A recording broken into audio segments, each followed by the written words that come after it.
పరిస్థితులు ఫోటోలు ఉన్నాయి. ఇలాంటి వ్యక్తి తాను పనిచేస్తా ఉన్న ఆ ప్రదేశానికి వచ్చి ఆ ప్రదేశం నుంచి ఆ పాపను కారులో ఎక్కించుకొని పోయి తాను తనతో పాటు ఇంకా మృగాలుగా బిహేవ్ చేసిన ఇంకా కొంతమంది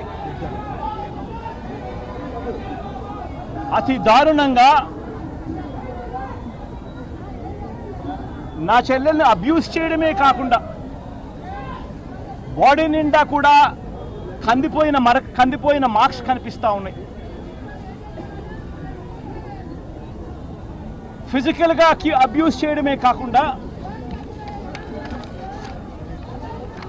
ప్రైవేట్ పార్ట్స్ కూడా సోలన్ అయిపోయి ఉన్న పరిస్థితుల్లో ఈరోజు హాస్పిటల్కి ఇక్కడికి తీసుకొని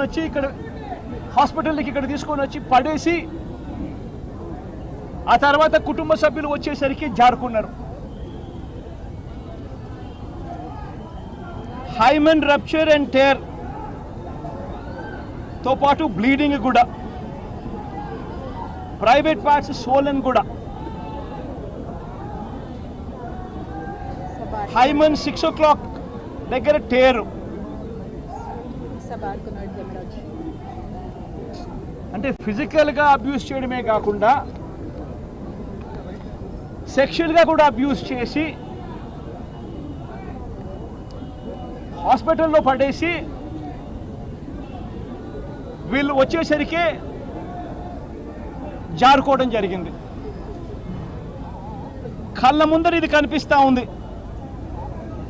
మరి నేను అడుగుతా ఉన్నా, హాస్పిటల్లో వీళ్ళ అమ్మోళ్ళు వచ్చేసరికి వీళ్ళ అమ్మతో పాటు తనతో పాటు మరో ఇద్దరు, అంతే కదా, మీరు వచ్చేసరికి తనతో పాటు మరో ఇద్దరు అక్కడి నుంచి మళ్ళీ వీళ్ళ కళ్ళెదుటే జారుకోవడం, వీళ్ళ కళ్ళెదుటే కనిపిస్తూ ఉంది. నేను అడుగుతా ఉన్నా, ఎప్పుడైనా కూడా ఇలాంటి ఘటన జరిగినప్పుడు రాష్ట్ర ప్రభుత్వం చేయాల్సిన పని ఏమిటి? మేము తోడుగా ఉన్నాను అని చెప్పి చెప్పాల్సిన ధర్మం రాష్ట్ర ప్రభుత్వానికి లేదా?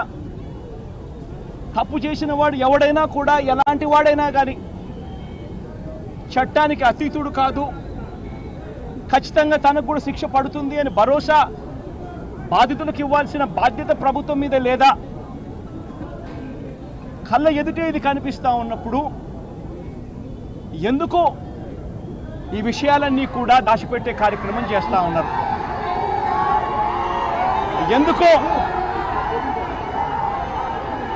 ఎందుకో ఇదే వ్యక్తి హాస్పిటల్లోకి తీసుకొని వచ్చి హాస్పిటల్లో ఈ పేషెంట్ మీద బ్రెయిన్ డెడ్ అయిపోయిన పరిస్థితుల్లో పేషెంట్ను రకరకాల హాస్పిటల్స్ తిప్పి చివరికి గవర్నమెంట్ హాస్పిటల్లో జీజీహెచ్లో చివరికి చేర్చిన పిమ్మట ఇవన్నీ కూడా కంటికి కనిపిస్తూ ఉన్న నేపథ్యంలో ఒళ్ళు మీద గాయాలే కాకుండా ఇంతకు ముందు నేను చెప్పినట్టుగా ప్రైవేట్ పార్ట్స్ సోలన్గా ఉన్న పరిస్థితులు, ప్రైవేట్ పార్ట్స్లో కూడా బ్లీడింగ్ ఉన్న పరిస్థితులు, ఇవన్నీ కూడా కనిపిస్తూ ఉన్న పరిస్థితుల్లో ఎందుకు ఎవరైనా కూడా ప్రభుత్వం నుంచి వచ్చి తప్పు జరిగిందమ్మా, క్షమించమని కోరుతా ఉన్నామమ్మా అని ఎందుకు అడగలేకపోతా ఉన్నారు?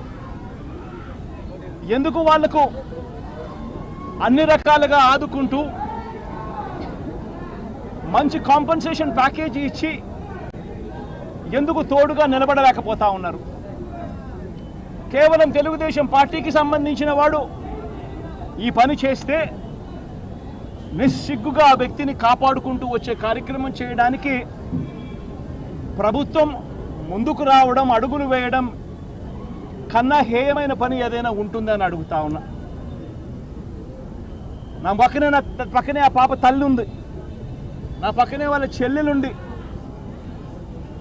వీళ్ళ కళ్ళ ముందరనే వీళ్ళు చెబుతా ఉన్నా కూడా ఎవరు పట్టించుకోని పరిస్థితి.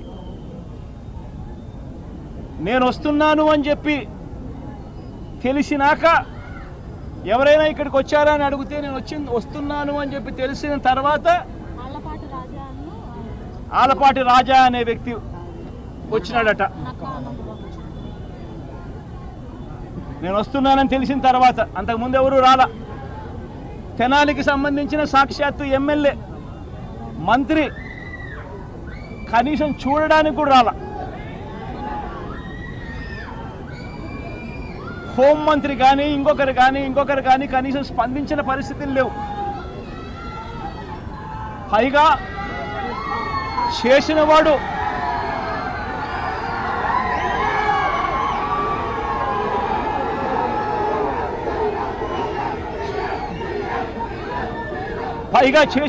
వాళ్ళ మనిషి కాబట్టి నిస్సిగ్గుగా మనిషిని